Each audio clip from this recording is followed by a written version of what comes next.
Hey everyone, I'm Cody, and today I have Tim with me. Hello. And on this episode of what we're calling Hacking with Friends, we're going to go through and do something that's a little bit specific to people who may be now working from home for the first time. So one of the advantages of working in an office is you usually have IT people who are there to protect you against threats like hackers, such as ourselves, who might want to get into your Wi-Fi and do all sorts of bad things. Now, in general, you should be aware that once a hacker gets access to your network, then they can basically start like scanning or trying to access devices. Let's say that you have a router that you haven't changed your default password to. They could get into that and access it remotely. They could play music over your Sonos. They could really basically control all the stuff on your network once they get the password. Now, there's a lot of different ways to get the password. You can do like Wi-Fi cracking, but my favorite one is just tricking the person into giving you the password directly. So that falls into the category of social engineering. And today we're going to do a little bit of a demo that's advanced social engineering against Wi-Fi, where we try to get the password to someone's Wi-Fi network that might be a super secure password by basically just tricking them into giving it to us. So of course we could just call them and ask and say, hey, we're your internet provider and your service is really slow. Maybe you picked a bad password. What is it again? We totally know it, but we're just checking. And maybe they'll be dumb enough to just give it to you. But if not, then there are some things you can do using this really interesting framework I know of called Airgeddon. So what we're gonna do basically is take someone who's connected to their Wi-Fi network, we're gonna target them and kick them off the network so they can no longer connect. We're going to pop up a fake Wi-Fi network, and then we're going to make that network look like it's maybe like their router putting up a new open access point or something like that, because it'll have the same name and look like it's basically from the same router. So when our victim can no longer connect to their internet, they're missing their Zoom calls, they're getting pretty like stressed out, they'll see this other Wi-Fi network that's open that seems to be, has the same name as theirs. They'll connect to it and they immediately get hit with a update notice seemingly from their router that says, hey, the router has restarted. I just need you to enter your password to confirm the changes, and then you can go back to accessing the internet. Now, most people don't know what this page is supposed to look like, and they've never seen this behavior before. But then again, most people don't know a lot about the way their router is supposed to be working. So what's going to happen here is presumably the victim will be like, all right. And if they're suspicious, they might type in the wrong password. But this program is smart. It actually knows when they give you a wrong password and when they give you the right password. So what we're going to do is pop up this hotspot and continuously jam them until they put their real Wi-Fi password into a phishing page that's pretending to be the router updating. Now, I know that this works because a couple of years ago, before I was into cybersecurity and when I worked at a startup, I actually had this happen to our company and we fell for it. So because it is so easy to fall for this when you want to get back to work, we want to show all you guys working at home what the risks are and how someone like us could actually manage to break into your Wi-Fi if you're not careful. Sounds nefarious. Yeah, so we're going to be trying to get into a Wi-Fi network called, what is it, Timsnet? Timsnet. Timsnet. Yeah. All right, so we're going to be trying to get into a Wi-Fi network called Timsnet. And the equipment we're going to be using is a Linux computer. And in this case, my computer has a built-in wireless card that supports monitor mode. But if not, then you'll need to pick one that does. And we have a lot of recommendations. My favorite is this one. It's not a lightsaber. It's a Tube U by Alpha Wireless. And I believe it's meant for boats. But it's Kali Linux compatible. It's fantastic. I believe this is actually the Tube UN. So if you want to see specifically, although I have both. The diplomat's choice. The diplomat's choice. Exactly. So this wireless network adapter is awesome. It has a super long range, and if I wanted to, I could also unscrew this omnidirectional antenna and put a directional one on. If it's around here, can you pass me that? Oh, yeah. Yeah. So this directional antenna mounts on as well, and then you can start to do signal hunting and basically look at the signal strength of a network and walk around and like try to figure out where it is, which is super cool. But let's say that you have a house that's like a mile away and I can see it and I can just kind of like angle this correctly. I can use this panel antenna to probably start, like querying your Wi-Fi network or popping up networks that seem to be near you, depending on where I'm pointing this. So it's pretty cool. But today we're going to use the omnidirectional one. It's pretty conspicuous, too. It's extremely conspicuous. So let's just say that of my big box of wireless network adapters, this is probably the most suspicious one. And in here we have lots of different stuff. We have this is our grab bag of wireless network adapters we tested in our last stream, where we found that some of them actually crash Kali Linux. But in general, I would recommend a nice, let's say, so this is another brand you should be aware of is Panda Wireless. This is the PAU09. It's dual band, it's Kali Linux compatible. They don't call us back, and Panda calls us back immediately. So we know that that Alpha Wireless is really interested in the hacker community reaching out and like using its products for all sorts of interesting stuff. Panda Wireless, kind of in and out, but their products are compatible. So when I look at recommending these to lots of people, I definitely go with the brand that's going to be as responsive as possible, and that for now is Alpha Wireless. So I'm just saying Panda Wireless if you want to call us. But for now, I'm going to recommend a nice Alpha Wireless one because they tend to be extremely high quality and they tend to just work. But if you're in a pinch, Panda Wireless also has some really great stuff. So I'm going to put the box away for now. And we can do another stream on maybe like which one to pick if you don't want to look like you're trying to like direct air traffic with your wireless network adapter or like lead people into a parking structure. But if you need to do that, this one is a great thing to do. And actually, I think around here somewhere, there might even be the big antenna. Is it over there? You're talking about that one right there? No, there's another white one that's around here somewhere. Yes. This is dangerous. But so the limit isn't even here. There's an even bigger antenna you can add. It doesn't even fit on the screen. There's an even bigger antenna you can add. So keep in mind, there's a lot you can do with your wireless network adapter depending on how suspicious you're willing to look. Too bad you can't combine them. Like this? Yeah. Yeah, so today this is what we're going to be using. And in general, I find this to be a really good wireless network adapter, but anything by Alpha Wireless, especially the I'll give you one more example. The one that looks like this but is black is the best one if you're only worried about 2.4 gigahertz hacking.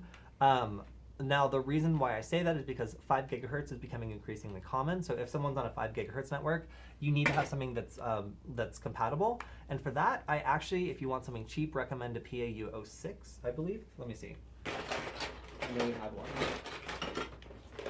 Well, actually, one of the best ones is this TP-Link one, but they've updated it, and now the new driver doesn't support it. So this Alpha Wireless one is fantastic. Mine is broken, but this is one of the best ones you can get. You look for the one that looks like that. And then I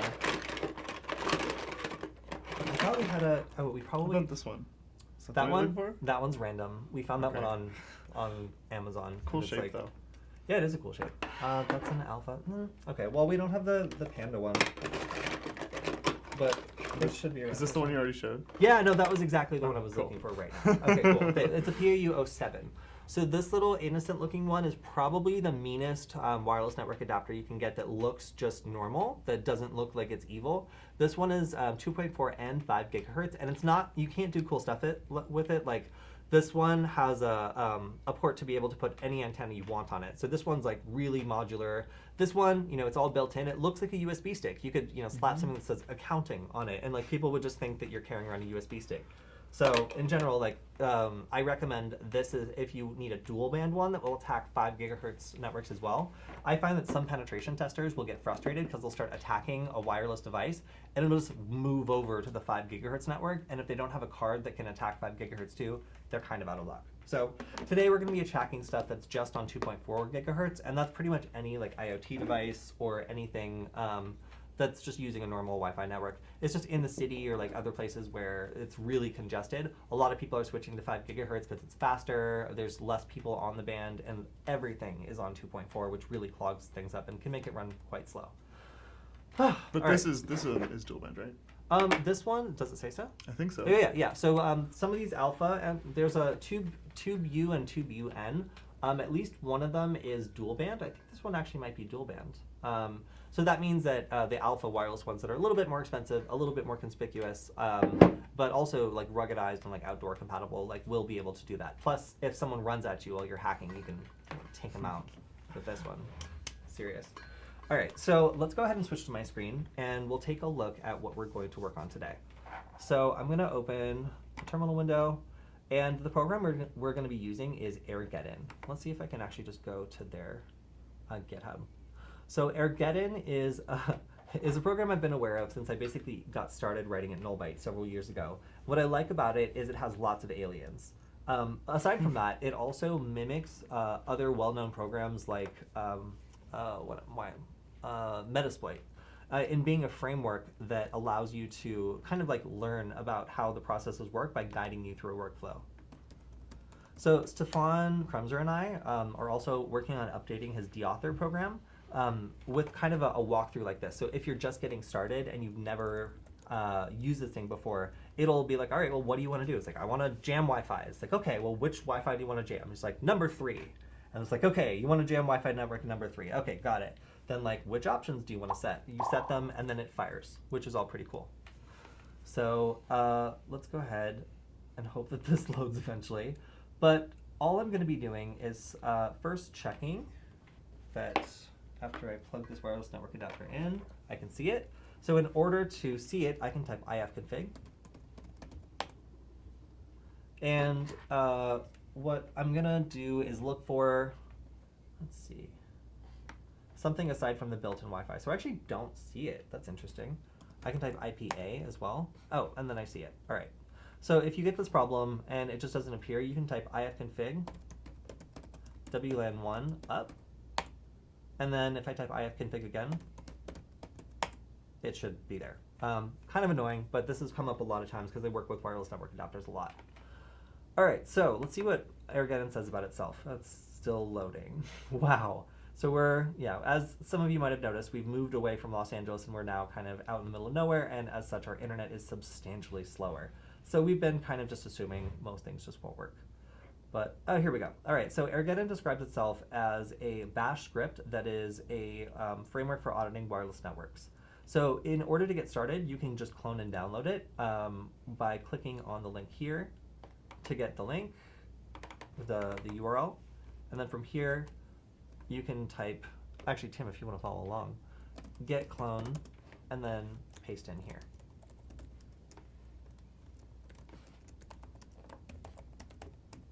If it works. And it doesn't really work for me, but it doesn't really matter for me because I already have it. Come on, copy. There we go. Okay, so here I can see that the path already exists, but if Tim is doing this, then he should see that there is a new folder, and it's called Airgeddon. So I'm going to type cd and then Airgeddon and press enter. I'm having too hard of a time connecting to the internet. Just connect to the satellite internet or whatever. It'll take a minute, but oh yeah, you are. Okay. It'll work eventually.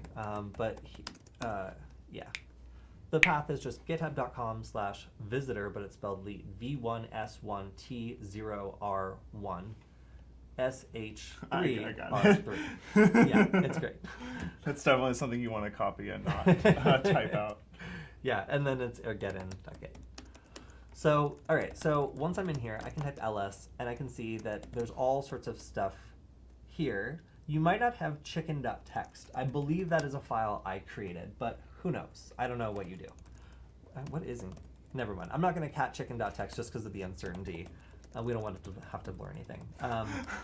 So in order to get this working, the best thing to do is to just type bash and then airgeddon.sh. So what I like about the script is a couple things. And all right, I like and hate this script for a couple reasons. I like it because as soon as we run it, it's going to check to see if we have all the files that we need to run it, or all the dependencies we need to have to run it, and it's automatically going to update itself to the most recent version, which is awesome. You don't need to stay on top of it. It does it itself. What I don't like about it is if you know exactly what you want to do, there's no way to speed through this menu system we're about to go through. So there have been plenty of times where I basically have to start all the way back at the beginning because something's not working. So take it as you will. This is kind of a unique way I feel like to build a program that's command line to guide people through it. And once we have it, then it's it's gonna be interesting. So let's go ahead and run it and see what it looks like. I'll go ahead and full screen this so you get the full glory of it. So first things first, we get an awesome banner and a flying spaceship with stars. Next up, we have it detecting our operating system, our resolution, and then it's going to go ahead and check to see if we have all the essential tools. So here we can see that I have virtually all of them, except for one that I don't care about because I'm not going to use it. At least I hope. But in order to make sure I do have it, I can always take its recommendation There's actually, I thought there was an installer to install the missing tools, but I think that's only if you have tools that are missing that are essential. But now, as you can see, it'll check to see if it has the most recent version. And if it does, then it'll just go ahead and proceed. If not, then it will download the most recent version, although I happen to know that I do have the most recent version because I just updated it. So I don't have internet access, which is fine. So I'm going to go ahead and press enter. And now you can see that I have a list of wireless networks I can work, or I have a list of wireless interfaces that I can work with here. So I have the internal wireless network adapter. I have the external one, which it looks like this one only supports 2.4 gigahertz. That means the other one in my room is the one that actually does support it. But I can go ahead and let's say I'll select number 3, and then so at the comparison I made, the system I've used that's most like this before is basically, if you've ever played Fallout, the program where you have to upload launch coordinates to like have a satellite slam down into an enemy base. It looks like there's tons of options, but once you know what the flow is and you just select an option, there's a limited number of things you punch into it, and then it just does the thing. And it looks very, very dramatic. Even though, in fact, you've only maybe, like the input on this is like 4, 3, 6, 2. So it's just like a menu tree. Exactly. It's just a menu tree that it looks really dramatic and scary and a little overwhelming, but in fact is just very easily spoon feeding you the attack flow for all of this stuff. So what's brilliant about Airgeddon is if you've never done this before and you don't know what order you're supposed to do it in, it pretty much lays it out for you, which I think is great and good for beginners. So let's go ahead and while you're getting set up, we'll run through what I want to do today. So we're going to go after, and I'm a tiny bit nervous about that one thing not being installed. So I'm going to open a new terminal window. And if it says anything is missing, you can try to install it by just doing apt install and then whatever it says it's missing. And in this case, we'll see if it can find it. Oh yeah, it did. Okay, cool. So we were missing one final piece in order to get this working. It looks like it was able to quickly find it and relatively quickly install it. I have a faster Linux computer that we dumped a full cup of water on just before we did this, so I've switched back to my older one. So I hope you guys appreciate the suspense with watching this install packages. Oh my god, it just says literally, this is going to take a long time. It's generating. Oh my god. Yeah, it's just It's like generating. Literally word for word. Right, it's generating some entropy. That's fine. So host APD is usually something that's used to create access points, and the reason I was nervous about running this without it is because we're going to be popping up an access point in order to trick Tim into giving up his Tim's secrets and giving us his password essentially. So by installing this, I'm just making sure that I have all the tools necessary, even though it says that it's not one of the critical ones. When I run Airgeddon, I want to make sure that as many of those lights are green when we go forward as possible, because otherwise this might not work the way that it's expected to. So if you are feeling like maybe it's not working properly or otherwise you're having issues with it, I recommend 2 things. One is run an update, apt update, and then the second is actually go through and make sure that anything you can install in this fashion is installed properly. Man, that's a lot of entropy. I probably shouldn't show you guys this key, whatever it is. It seems like it's supposed to be secret, so I'm going to go over here. All right, so proceeding through here, what we're going to select is essentially the evil twin attack. So that's option number 7. But there's a lot out there. We have the denial of service attack, which will allow you to basically kick someone continuously off a network. You have the handshake and PMKID attack, which is grabbing a handshake so you can try to brute force attack the password offline. We then have the offline WPA2 decrypt menu, which basically does that. It allows you to attack handshakes you've captured. We have the evil twin attack menu, which is my favorite, but by far the most complicated. We have the WPS attack menu, which is my second favorite and can break into vulnerable networks faster than any other tool in this entire tool set. We have the WEP attack menu, which is for old networks or honeypots, basically. And then we have the enterprise attack menu, which frankly I've never been in. What's even in here?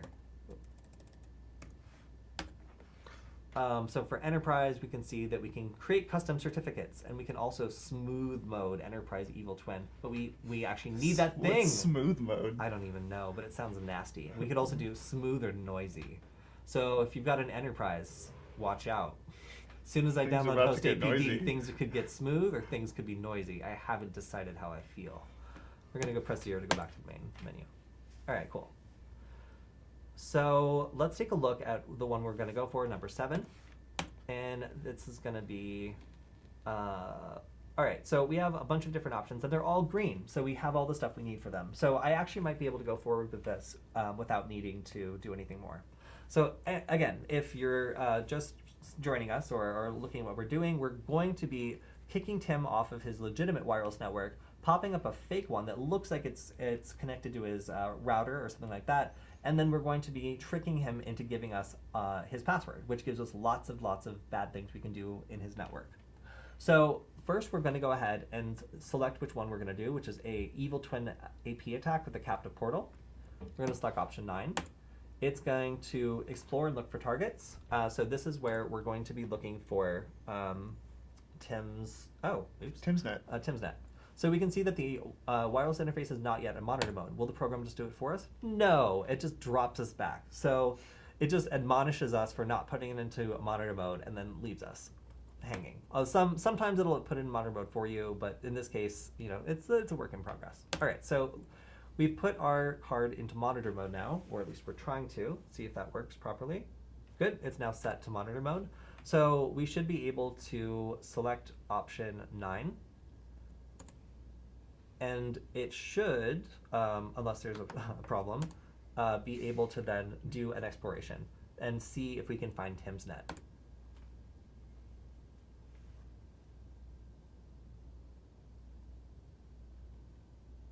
So this is going to pop open, and as Tim turns on his hotspot, I think it automatically turned off because there are no clients. There we go, Timsnet. All right, so we're going to go ahead and exit. And what do we see? We see a complete printout of all the wireless networks in the area, including Tim connected to our satellite internet, trying to pull down an update. And we can also see Timsnet. So what I love about Airgeddon is it color codes and adds an asterisk so that you can see which networks clearly have clients identified. So in this case, we can tell which networks are in use and which ones would be valid to attack. Now, imagine you're trying to pull off a social engineering attack and you're endlessly attacking networks that have no clients connected, meaning no one could possibly be tricked. You would get pretty frustrated because your efforts would not be rewarded. So in this case, the ability to sense which networks have a client attached is really, really important because it allows us to attack the networks that are relevant. So Timsnet isn't highlighted, but that's because we weren't pinging it, which we now are. So if we were to run the scan again, then we would actually see it highlighted as well. But we're going to select option number 6. And just so all you people are aware, with the right antenna, we can do this attack from about a mile away with line of sight. So if you're working from home and you've got a big beautiful window and your router is like right next to it, maybe just consider that fact. So, all right, so we have an option we need to select here. We can, it lets us basically pick how we want to kick the other person off their network. So I'm going to select the deauth disassociate attack, which is number 1. I find that to be quite effective. The other ones will only send, for example, deauth attacks, which is through AirPlay NG. So this is how you want to kick them off before you give them the captive portal. Exactly. So this will disable their internet connection so that they're desperate, confused, and angry. So it's a highly customizable attack. Exactly. Yeah. We can use the WIPS WDS confusion attack, but it's very inconsistent. I find the first two are the best option. So this is if their router freaks out and tries to move to another channel, you can chase it, which is pretty funny. So it'll basically continue to scan, and then if it detects that the router has moved to a different channel and the person has followed it, it'll follow them and continue to attack them. Oh my gosh! Yeah, we're not gonna go full buck on this, as they say here, but yeah. So we can also spoof our MAC address during the attack, but there are some caveats to this. If you pick one that doesn't exist or is too crazy, sometimes it won't work. I've tried to set just like 696969696969, and it doesn't work. So be aware that you can set a spoofed MAC address here if you don't want to reveal your real MAC address, which is a really cool option. So if you're doing this attack and you don't realize it, you could be spamming your real MAC address out while doing it, which traces back to your machine. So highly recommend you spoof your MAC address. We're just testing, so I'm not going to do it. I'm going to press wait. Gotta cover your tracks. But yeah. So then this attack requires you have a previously captured handshake file. How are we going to get that? Well, we're going to kick Tim off for like 2 seconds, and that should be that. Now, if we already have one, that's great. But if we don't, then this handshake will allow us to know when we have the real password. So if he gives us a fake password, we're going to check it against his handshake. And if they don't match cryptographically, then we're like, hey, this is not the right password. And we'll say, sorry, wrong password. And that also reinforces to him that's being attacked that this thing already knows my password. If I put a junk password in, it says wrong password. So by tricking them into thinking that we already know their password, people are more willing to type their password into this thing, and that's why we grab the handshake first. Isn't that sneaky? It's really sneaky. I love it. Whoever created this attack is brilliant, and I love it. So no, we do not have one already. So we're going to set a timeout for how long we should wait in getting a handshake. I'm going to give it 60 seconds. And as soon as I press enter, we're going to begin to attack. So we'll see Tim is currently connected to Timsnet. Mm-hmm. So we should see him be disconnected, and we should get a handshake on our side as well. I guess let's show my screen for this, just because he's just going to be disconnected for a sec. So let's go. All right, so we are attacking, and hopefully we're going to see something in the top right screen that says handshake. And Tim now should be under siege by one of the nastier programs that I know of. So we've sent out a bunch of different deauths, and hopefully Tim will be forced to reconnect. Let's see.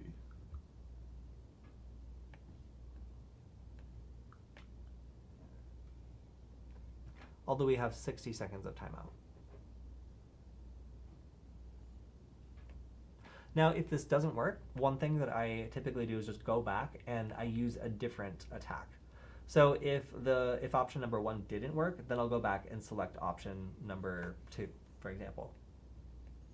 So in this case, I haven't gotten a handshake. That's interesting. And you are connected to Timsnet. You're pinging. Mm-hmm. Are you pinging? You're pinging Google. Just 8.8.8.8. Yeah. Okay. Cool. Yeah. All right. So we're about to reach our timeout, and as soon as we do, the script should automatically close. But if it doesn't, and I'm bored of it, then you can just click right here. Oh. What did you do? That's great. All right, cool. So one flaw of Ergeddon is that it spawns windows. So what just happened is because it closed its window exactly as I clicked on it, it just exited out of the entire script. So one other thing with Ergeddon is it's basically launching all these windows, and if one of them doesn't, if one of them happens to disappear on you, then you just end up clicking on and interacting with the window behind it. So that's a lot of fun. So again, really fast. We're gonna go ahead and breeze through this really quickly. It checks to make sure that I have all my stuff. I do this time, including the one that wasn't there before. So now I can go after enterprise wireless networks. I'm gonna select which network adapter I wanna use, which is option number 3. I'm gonna go ahead and select option number 7 for evil twin attacks. I'm gonna make sure that it's in monitor mode, so I'm gonna put it number 2. Although I'm pretty sure it's already in monitor mode, but whatever. And then once we see that that's in monitor mode, we will go ahead and select option number 9. So this time I'm also going to change how I'm going to attack this. So we'll run a scan for Timsnet. I should show as active this time. We see Timsnet.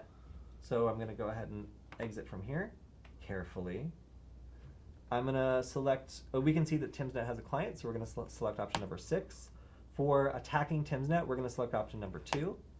I'm not going to do DOS pursuit mode. It's going to ask us if we want to spoof our MAC address. No. It's going to ask us if we want to capture a handshake, or if we already have one. I'm going to say no, so we capture a new one. Value is going to be 60 seconds. Let's see if we can do it this time. Whoa, instantly. Okay, all right. Yeah, something happened. Perhaps try option 2 if you're having a problem. So Tim has been kicked out. He is now unable. It's asking me for an authentication for the Timsnet. Yep. So Tim has been kicked out of Timsnet. If you want to switch over to his screen, we can see that he's been kicked out. He's not able to ping. But now that I've shut this down, he should be able to connect again normally. Yep. Cool. And now he's back to pinging Google, and Timsnet is back to normal. So if he was just working, this sort of disruption wouldn't really be that noticeable. In fact, we could cut it even shorter. As soon as we got the handshake, we could have shut this down. So Tim would have only noticed this momentarily as a freelancer working from home, just trying to get some work done. So let's go ahead and switch back to my screen, where you can see we have achieved victory. In this case, we have managed to successfully grab the handshake. We get congratulations, and they're so excited. There's 2 exclamation points. Programming's fun. So we're going to go ahead and accept the default path that has the MAC address of the handshake. So now if the person gives us a junk password, we're going to know it. So we've leveled up our attack, and I would say that this is a pretty sophisticated social engineering attack because we're using cryptography. And that to me is a little bit better than just a phone call trying to, It's like bluster a everybody. hybrid of social engineering and technical. Exactly, Yeah. and that's why this is so fascinating. So we're going to go ahead and press enter. Then we're going to accept where we're going to save the password to Timsnet if we do in fact get it, which I'm sure we will. And then when we press enter again, So confident. we should be pretty good to go because we have reached my favorite menu, and that is the language menu. Now, the last time we did this, it was in German, and it was slightly less impressive because we couldn't understand anything it was saying. We did learn some German, but we weren't sure if the phishing page was any good. So this time, we're just going to concede and press 1 for English, but you can customize these phishing pages if you want to dig into the code yourself and make this more sophisticated. All right, so we now have selected if you look up top, this is where the targeting is going on. It's kind of like looking at a weird weapons interface. We've got our main weapon selected. We have WLAN's 1MON, which is our insane alpha wireless network adapter that's been put into monitor mode. We have it in mode monitor. We have it on bands 2.4 gigahertz because it's just one, it's not dual band. We have the selected BSSID, which is the MAC address of Timsnet. We have the channel Timsnet is operating on, which is 6. We have the name of Timsnet, which is of course Timsnet, and then we have the deauthentication chosen. So this is the protocol we were using to attack Timsnet and grab the handshake. We have the handshake file selected, which is the last part we need for this attack. So now we just need to select the language. We selected English. When we press enter, it looks like all hell is about to break loose. So this, if it works properly, will spawn a bunch of different windows, all of which are aimed at tricking Tim. So the first one is going to start an access point and allow us to basically present a fake access point to Tim that's going to look like something from his router.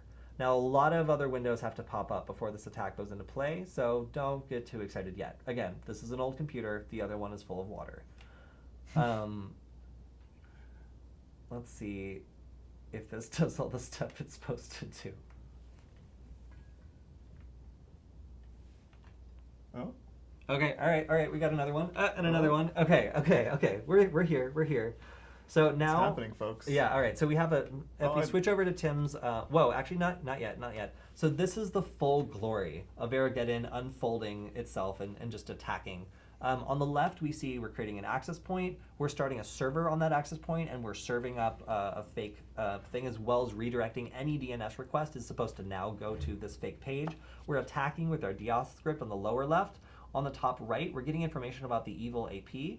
So we're seeing if anyone's connecting to our bait network. Over here, we're doing DNS spoofing, so we're seeing what people are connecting to, so we can actually see what people are doing. And then we have the web server that started up that we're serving. So go ahead, if we switch to Tim's computer, we can see first, he's just been wholesale kicked off of his network. Yeah. So if you go ahead and try to connect, I dare you, try to connect to Tim's network. Okay. It's not gonna work. Doesn't appear to be. Nope, it doesn't. So now Tim's stuck. His Zoom call Oh no, is... what will I do? Yeah, he can't get into a Zoom call. His boss is furious. He's getting texts, but he can't respond. He's really getting desperate here. So he clicks on it. After minutes of not being able to connect, he looks at the various networks and Oh, look, hey, there's Tim's there's net. another Tim's net. Let's just All connect. right, I need to do All my right, so work. switching back to my computer, we can see all kinds of stuff has just happened. We now see that there is the Tim Aspire that is connected, so we can see what kind of computer he has, and because a lot of computers also name their network name after just the name the person sets when they get it. I even know his first name. So if I didn't know who Tim was before, I know now. So by monitoring DNS, I can see this is an Ubuntu computer because it's trying to do an automatic update. And if I look over here, I can see some more information about the IP address that's been assigned to it. So basically, if this was a spider's web, we now have a bug. So switching over to Tim's computer, everything seems fine, but there's no internet. So if he's to open up a browser window, let's try Chrome, Firefox, and then try to go somewhere. All right. Oh, no. Oh. Nope. All right. So now we've presented Tim with the phishing page. And of course, this could be improved on. But most people have a pretty crappy router configuration page anyway that looks more or less like this. Maybe not so much green. but- Router configuration page in general are just pretty crappy. Yeah. So, I mean, the not secure, like all the things that would go off as like a warning to most people who were maybe like concerned about this sort of thing would probably... We couldn't. It's a LastPass. LastPass. Okay. So yeah, all the things that we might be looking here are kind of here for a router page. The insecure, most router pages are insecure. And look, the DNS spoofing has been done. So we see a gstatic.com page. So it's not just like attacker at random IP address. We have a nice little domain name that's been done here because we're actually DNS spoofing. Look at that. And now your whole computer is just like, oh shit, like you need to log into this hotspot. Quick, jam your password in here. So Ubuntu is actually detecting that there's a portal. You don't need to let it load because we've already got one. But if you were to let it load, Ubuntu would be popping up and saying, oh, see? All right, so now Ubuntu is saying, hey, you need to log in order to use this. So because Ubuntu has now supplied us with this page directly, type something wrong. Nope. Nope. All right, so Tim's like, this is suspicious. So he submits it. That. The password. Right. So it has to be at least 8 characters. So we have some validation in it already. So he's going to submit a junk password, and then the password is correct, redirecting main screen. So let's switch over to my screen. Very sneaky. Yeah. So basically what we did here is we took nope, and we ran it against our handshake to see whether or not that was actually Tim's password. And we were like, you sneaky bastard, that's not it. So we bounced him. We were like, no, sorry, your router says that's wrong. So now Tim's like, oh, this is my router. It knows that that's the wrong password. It's not just going to accept anything. So and he's like, all right, well, I'll try my real password. I need to get internet back. Let's switch back over to Tim's. Actually, no, sorry. What it's going to look like for Tim's screen is he's going to put this in. It's going to shut down, basically dump him immediately, and his internet's going to instantly reconnect. On my screen, it's going to throw a big celebration because we just got his password, and then it's going to close out of all these windows. So let's stay on my screen, and we'll take a look at what that looks like. So we're the hacker. We're maybe a half mile away. This poor freelancer is trying to do his job. He can't connect to internet, and he's finally decided to give up his password. Let's take a look at what it looks like. So go ahead and Tim, oh no, stay on my screen. Go ahead and type in your password. All right.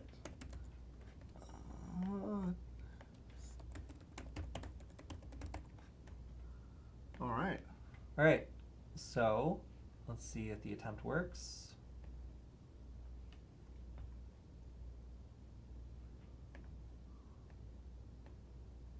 And if it doesn't, you can probably use the other interface in the browser. The other interface? Just go to the browser. Go to your browser. Gotcha. Yeah, there you go. No, okay, never mind. There we go. Cool. Oh, it cool, finally it went through. works. All right. So as we can see, the password has been captured successfully. We have revealed Tim's terrible secret. So because of this, a hacker from maybe, I don't know, like a half mile away would be able to be like, oh, cool, that's the password. So rather than relying on actually, I mean, we did a little password cracking, but we had a list of guesses of essentially 2. The first password he put in, and then the second password he put in. So as far as Airgeddon is concerned, we've now saved the password, we have it stored. We're able to do all sorts of bad stuff on this network because we're able to get in. And as far as Tim's concerned, if we go back to Tim's screen, we should see that the network he was connected to before has been shut down. Yeah, I only see the one Timsnet. Yep, so he's automatically connected back to his old network. There's no longer anything to really make it suspicious. Oh, so sneaky. Right? So we've basically wrapped up all of our loose ends by making it so that as soon as he gives up the real password, it all shuts down and things go back to normal. And in general, I find that people don't ask a lot of questions when their internet is working. So now, what is going on and why? Oh, all right, we're plugging that in. Okay, cool. So now some people might wonder, like, okay, well, what does that do? Like, is there anything that we can do now that we can get into this network? And the answer is, of course. So if I am in, basically, if I've now gotten the password and we're past the point of Tim having any security over his network, Tim, go ahead and browse around. What I'm going to do as an attacker is I can exit out of this and maybe run another script. Let's see. I'll go ahead and exit. I can, it's also asking if I want to preserve monitor mode on my card on exit. I'm going to press N for no. And I can select then up here oops, Tim's net. I can connect. I can use the password I just learned.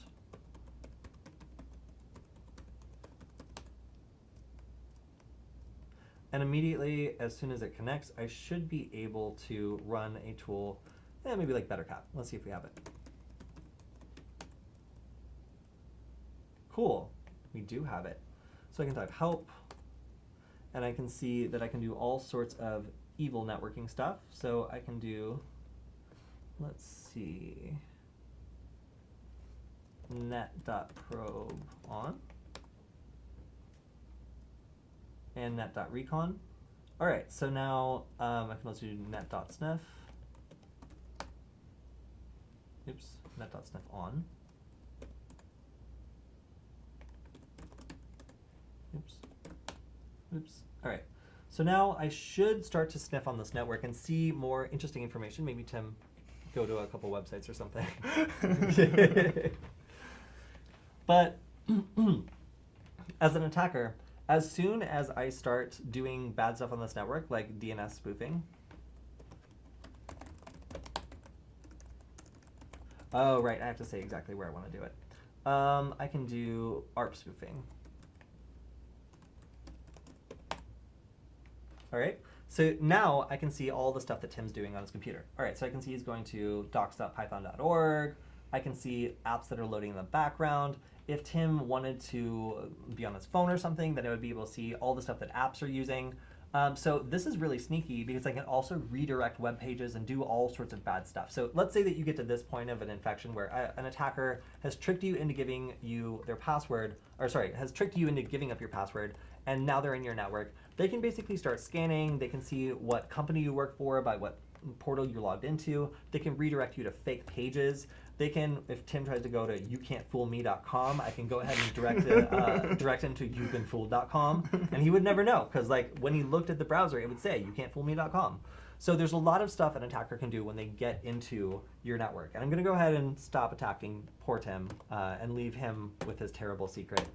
But basically, if you want to get started with doing this sort of attack, it's not very difficult. These sorts of attacks basically just require a wireless network adapter that's compatible with Kali Linux, like the ones we've had here.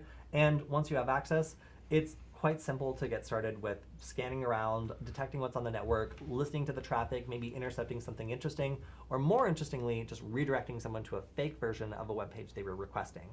Now, the more sophisticated attack would be, I get your Wi-Fi password, and then as soon as I learn what company you work for, I redirect your login attempt or redirect you trying to go to that page to a fake version that's just scraped from the real web page, and I just replace one tiny element, which is the login. And that would be how an attacker might be able to phish someone maybe working from home or who's not too careful with their Wi-Fi password locally, even if they have a really strong Wi-Fi password. Now, I'll also point out that if your Wi-Fi password is like Stephanie2 or password 123, then none of this is necessary because a hacker could much more easily just grab your Wi-Fi handshake and then try for 20 minutes and probably get your password because it's going to be in the list of the top like million worst passwords if it's one of those. So in general, like hackers don't have to try too hard to get into your wireless network if you make it easy for them by picking a really terrible password. If you or someone in your house has picked amazing passwords, there's still a couple ways you can lose it. One is if you have the WPS setup pin like actually active, it means that someone can brute force that if it's vulnerable, and you don't know if it's vulnerable or not. So unless you're actually using that feature like every day, turn it off. You can always reset your router if you forget the password, and there's no reason to leave yourself at risk because it can give up your really beautiful, long, super tactical password. It can literally break in about 15 seconds, which we can demonstrate another time. But unless you are super confident that your device needs WPS setup and also isn't vulnerable, turn it off. It's just a good way to keep yourself safe. Now, the last piece of advice is also, of course, don't give out your password to random Wi-Fi networks that suddenly appear as soon as your internet cuts out. Yeah. I agreed. Even if they seem to know your password already, it's just a trick. So if you've learned anything from this today, it's while you're working at home, you're extra vulnerable to people who might take advantage of your lack of technical skills to present you with a situation that you know you're not supposed to do, but because of some I guess, conflicting details, it kind of seems like maybe you are supposed to. So having your internet cut out and then your router tell you you're supposed to put in a password to do an update, it's not outside the reasonable realm of things that could happen. There's just some IT stuff that you've never had to deal with before, because typically you work in the office and someone else handles that stuff. So don't be tricked by hackers taking advantage of the fact you're working from home to present a situation like that, because if you feel sketchy about it, just don't do it. And if you're entering your password and it is something that doesn't seem right, really think about it, because there's a very, very few times you should be typing your Wi-Fi password into a browser. One of them should be to set the Wi-Fi password in the first place, and aside from that, there's not many times when you're going to be typing that password in. So just kind of keep that in mind, as that password's special. You use it to connect to Wi-Fi, but you shouldn't be using it anywhere else. Not to mention, I mean, usually the portal has an administration password. Exactly. So the fact that it's asking for your Wi-Fi password and not your admin password to log into the device should also be a pretty big red flag. So keep this in mind, because even if you don't care that someone's using your Wi-Fi, they can log into your router and start putting a bunch of really sketchy traffic through your internet. And then if you get a call why people are using stolen credit cards through your IP address, it's going to be really awkward to explain. Well, like, oh, sorry, someone hacked into my Wi-Fi a couple months ago, but I just let it go. People are like, well, why the hell did you do that? It's like, well, they weren't, buying a bunch of weird car parts with stolen credit cards then, but I guess now. And it's like, you just don't know what people are going to do if you give them access. So it could be relatively benign. It could be hosting servers full of cat images that are so large it would crash any normal server, and Tim's going to now get terrible service because, unbeknownst to him, his router is serving up giant bitmaps of cats to discerning customers around the world. People literally make businesses on vulnerable stuff being left out and free resources being there. So if it's not crypto mining, it's probably cat photos or something else. You never know. Or probably something worse than cat photos. You never know. Let's keep it in mind. It's dark times. But yeah, so yeah, like, there's lots of different reasons why you should keep your password secure, and there's lots of different ways to lose it. So if you want to keep yourself safe, just keep this demo in mind and realize that some social engineering attacks are quite sophisticated, and on an attacker side of things don't require much equipment, although if you want to buy some equipment, you can. Aside from that, I think that's pretty much all we got. Yeah. Tim, what did you learn today? I learned that evil twin attacks are especially nefarious, like surprisingly nefarious. The fact that it's able to use like the handshake to see if you actually entered in the correct password without actually knowing the password, I think that's pretty cool. Yeah, and that's honestly what gives it away from most people. It's really difficult to know exactly when this is just your router speaking up or when it's a hacker trying to break in. So it's not always as obvious as you think. When I first heard about this attack, I kind of thought like, oh, like who would be tricked into just like clicking on a fake network? But as soon as your internet cuts out, your sense of what's important totally changes, especially if you're being forced to work from home. So today, I also have to thank Varonis for making this possible. We've been doing these increasingly because things have changed and we're no longer in Los Angeles, so we can't shoot as much footage as we used to. But these live streams are definitely something we want to start doing more of. So if you value them, we're planning on also releasing some supplementary information, links to maybe products you can buy that we mentioned, and other sorts of links to maybe software that we use like AirGetIn. So if you're interested in this, please share it as much as possible. Let people know you're interested and we can keep growing it. And yeah, thank you so much for Tim for joining us today to be our guinea pig, giving up Tim's terrible secret, and learning a little bit about how Wi-Fi hacking works with social engineering when people might be working from home. Yeah, thanks for having me. Awesome. All right, we'll see you guys next time.